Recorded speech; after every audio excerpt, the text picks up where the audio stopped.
여러분, 잠깐 생각해 볼게요. 슈퍼맨이 도시를 구했습니다. 수천 명의 목숨을 살렸어요. 그런데 다음날 신문 헤드라인이 뭔지 아세요? 슈퍼맨, 구출 과정에서 건물 붕괴 야기. 슈퍼맨은 통제받아야 한다. 어벤져스가 지구를 멸망해서 구했죠. 그런데 돌아온 건 청문회입니다. 여러분은 위험하다. 규제가 필요하다. 배트맨은 수십 년간 고담시를 지켜왔죠. 그런데 사람들은 이렇게 말하죠. 저 사람은 법 위에 있는 자경단이다. 지구를 구한 영웅들도 이렇게 비난을 받죠. 그러면 우리는 오죽할까요? 오늘 이 영상을 끝까지 보시면 왜 비난과 비판이 행동하는 사람에게 반드시 따라오는지, 그리고 그 비난을 어떻게 바라봐야 멈추지 않고 계속 나아갈 수 있는지를 완전히 이해하게 되실 겁니다. 비난받고 있다면 잘하고 있는 겁니다. 오늘은 그 이야기를 할게요. 반갑습니다. 여러분의 꿈속에 들어가 함께 억지로라도 걷게 만드는 꿈을 걷는 자입니다. 여러분, 마블 영화 좋아하세요? 저는 마블 영화를 볼 때마다 한 가지가 항상 눈에 들어옵니다. 영웅들이 악당을 물리치면 끝날 것 같잖아요. 근데 끝나지 않아요. 악당을 물리치고 나면 이번엔 사람들이 달려들어요. 당신들이 너무 많은 피해를 냈다. 당신들은 통제받아야 한다. 당신들이 오히려 더 위험하다. 캡틴 아메리카와 아이언맨이 이 문제로 싸웠잖아요. 지구를 구한 영웅들이 서로 싸우게 된 이유가 뭔지 아십니까? 대중들의 비난 때문입니다. 그리고 생각해보면 이게 영화만의 이야기가 아니죠. 현실도 똑같습니다. 뭔가를 하는 사람은 반드시 비난을 받아요. 아무것도 안 하는 사람은 비난받지 않아요. 왜냐면 비난할 것 자체가 없으니까요. 오늘은 이 이야기를 하나씩 풀어보겠습니다. 영웅도 비난받는 이유. 행동하면 반드시 표적이 된다. 슈퍼맨이 메트로폴리스를 구했습니다. 수천 명이 살았어요. 근데 상원 청문회에 소환됐죠. 당신의 행동이 초래한 피해를 어떻게 책임질 것인가?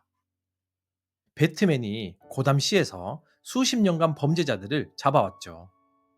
근데 사람들은 이렇게 말합니다. 저 사람은 마스크 뒤에 뭘 숨기고 있는 건가? 왜 이런 일이 벌어질까요? 이게 아주 단순한 이유입니다. 행동하면 결과가 생깁니다. 결과가 생기면 평가받게 돼 있습니다. 평가를 받으면 비난도 같이 따라옵니다. 이건 피할 수 없는 구조입니다.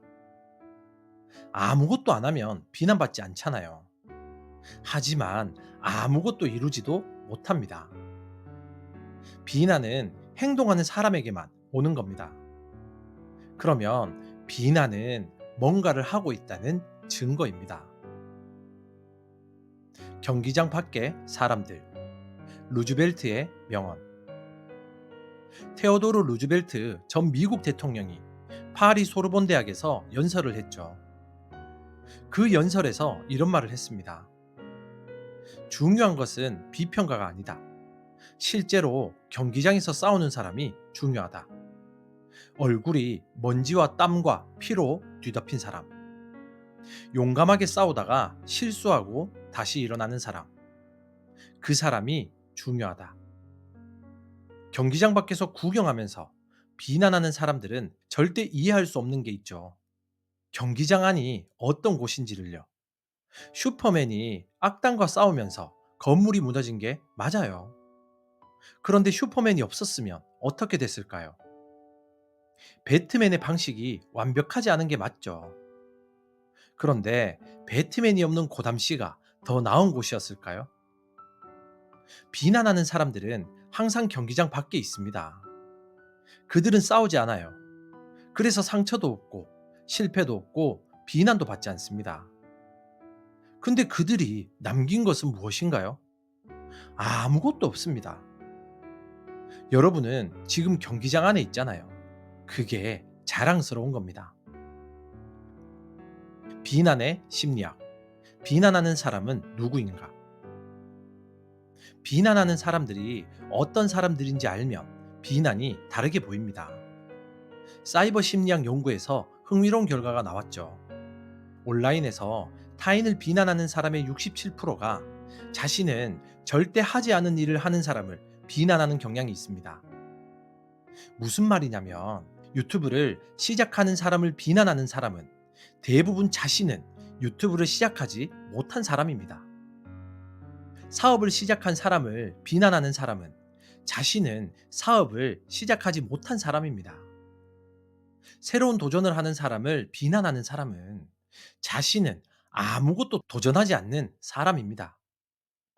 비난은 대부분 부러움에서 나오죠. 혹은 자신이 못하고 있다는 죄책감에서 나옵니다. 슈퍼맨을 청문회에 세운 상원 의원들은 자신들이 지구를 구하지 못했잖아요. 그 무력감이 비난으로 나온 겁니다. 비난이 왔을 때 이렇게 생각해 보세요. 이 사람은 나를 비난하면서 뭔가를 채우려 하고 있구나. 그러면 그 비난이 훨씬 가볍게 느껴집니다. 브레네 브라운이 말하는 취약성의 용기. 텍사스 대학교의 브레네 브라운 박사가 수십 년 동안 취약성과 용기를 연구했습니다. 이분이 이런 말을 했어요.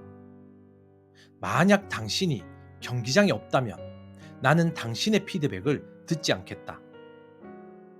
얼마나 강력한 말이에요. 비난하는 사람이 경기장에 있는지 없는지를 먼저 확인하라는 겁니다.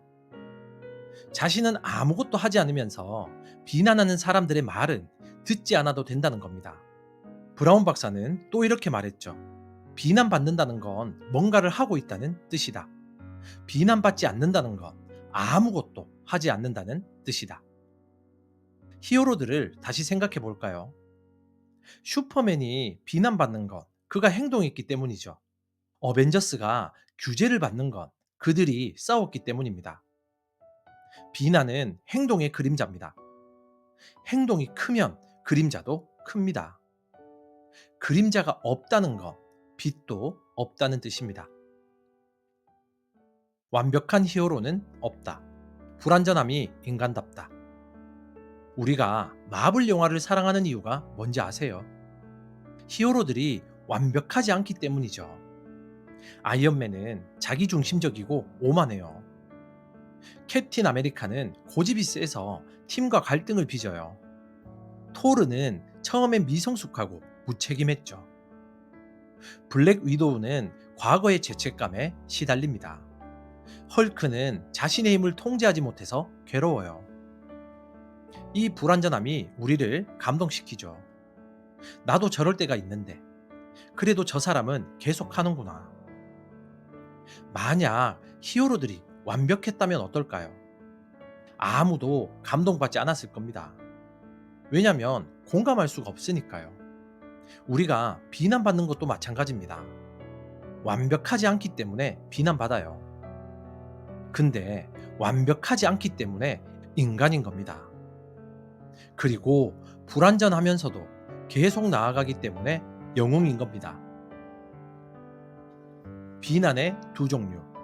듣고 버릴 것과 들어야 할 것. 여기서 아주 중요한 구별을 해야 되죠. 비난이라고 다 같은 비난이 아닙니다. 두 가지가 있어요. 첫째는 버려야 될 비난입니다. 경기장 밖에서 구경하면서 하는 비난. 자신은 아무것도 하지 않으면서 하는 비난. 근거 없이 감정적으로 하는 비난. 이건 버려야 됩니다. 귀 기울일 필요가 없습니다. 둘째는 들어야 될 비판입니다. 경기장 안에 있는 사람의 조언, 나를 진심으로 생각하는 사람의 우려, 구체적인 근거를 가진 지적, 이건 들어야 됩니다. 이건 나를 성장시키죠. 슈퍼맨도 모든 비난을 다 들을 필요가 없어요. 하지만 진짜로 더 나은 방법이 있다는 제안은 들어야 되겠죠. 비난을 전부 무시하는 것도 전부 받아들이는 것도 아니에요. 구별하는 능력이 필요한 겁니다. 비난이 오면 어떻게 반응할 것인가? 듀크 대학교의 마크 리어리 박사 연구에서 비판을 정보로 처리하는 능력이 높은 사람은 목표 달성률이 44%나 높았습니다.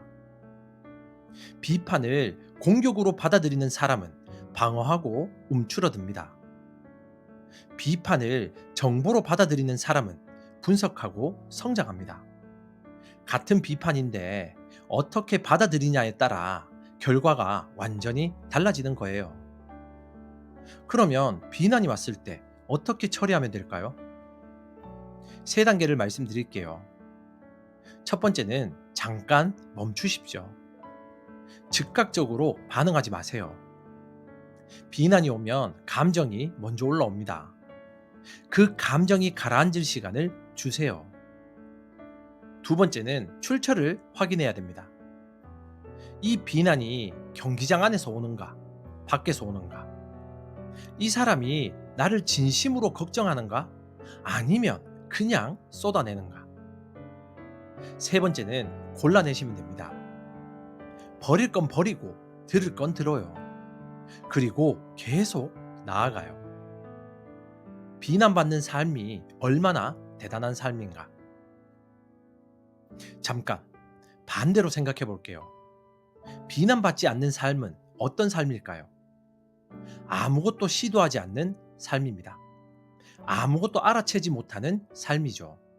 아무런 영향력도 없는 삶입니다. 여러분은 그런 삶을 원하십니까? 아마 아닐 겁니다. 그러면 비난은 피할 수 없습니다. 뭔가를 하면 누군가는 비난합니다. 그게 규칙입니다. 슈퍼맨이 비난받는 건 그가 날기 때문이죠. 날지 않으면 비난받지 않을 수 있습니다. 근데 날지 않는 슈퍼맨은 슈퍼맨이 아니죠. 여러분도 마찬가지입니다. 여러분이 뭔가를 시도하고 새로운 걸 도전하고 변화를 만들어내려 할 때 비난이 옵니다. 그건 여러분이 살아있다는 증거입니다. 움직이고 있다는 증거입니다. 경기장 안에 있다는 증거입니다. 우리는 오죽할까? 그래도 계속 가야 하는 이유. 영웅들도 이렇게 비난받죠. 지구를 구하고도 엄청난 힘을 가지고 있으면서도 청문회에 서고 도시를 지키고도 자경단이라는 말을 듣고 수천 명을 살리고도 피해 책임을 져야 합니다. 그러면 우리는 오죽할까요? 유튜브 영상 하나 올려도 비난이 오죠. 새로운 사업을 시작해도 비난이 와요. SNS에 글 하나 올려도 비난이 옵니다. 당연한 겁니다. 우리도 뭔가를 하고 있는 거니까요. 경기장 안에 있는 거니까요. 근데 생각해 보세요. 어벤져스가 비난이 무서워서 싸우기를 멈췄다면, 슈퍼맨이 청문회가 두려워서 날기를 멈췄다면, 배트맨이 자경단이라는 말이 상처가 돼서 고담실을 떠났다면 어떻게 됐을까요? 영웅이 비난 때문에 멈추면 세상이 망합니다. 우리도 비난 때문에 멈추면 우리의 세상이 망합니다. 비난은 멈출 이유가 되지 않습니다. 계속 가야 될 이유입니다. 자, 그럼 구체적으로 뭘 하면 될까요? 첫째, 비난이 왔을 때 경기장 안인가 밖인가를 먼저 확인하세요. 이 비난이 직접 해본 사람에게서 왔나요? 아니면 해본 적도 없는 사람에게서 왔나요? 경기장 밖에서 온 비난은 가볍게 흘려보내도 됩니다. 그 비난에 삶을 멈출 이유가 없습니다. 둘째, 오늘 비난이 두려워서 미루고 있는 것을 하나 시작하세요. 올리지 못한 영상, 시작하지 못한 사업, 말하지 못한 의견, 비난이 두려워서 멈춰 있는 것이 있다면 오늘 그걸 시작하세요. 비난이 오면 그때 처리하면 됩니다. 오지 않는 비난을 미리 두려워하지 마세요. 셋째, 비난받을 때 이 문장을 기억하세요. 나는 지금 경기장 안에 있다. 이 문장 하나가 비난을 다르게 보이게 합니다. 비난받는다는 건 경기장 안에 있다는 거고, 경기장 안에 있다는 건 뭔가를 하고 있다는 겁니다. 그건 자랑스러운 일입니다. 오늘 이야기의 핵심을 정리하겠습니다. 첫 번째는 영웅들도 비난받아요. 슈퍼맨도, 어벤져스도, 배트맨도 행동하면 반드시 비난이 따라옵니다. 두 번째는 비난은 경기장 밖에서 구경하는 사람들이 합니다. 루즈벨트가 말했듯 중요한 건 경기장 안에 사람이죠. 세 번째는 비난하는 사람의 67%는 자신은 절대 하지 않는 일을 하는 사람들을 비난합니다. 비난은 대부분 부러움에서 나옵니다.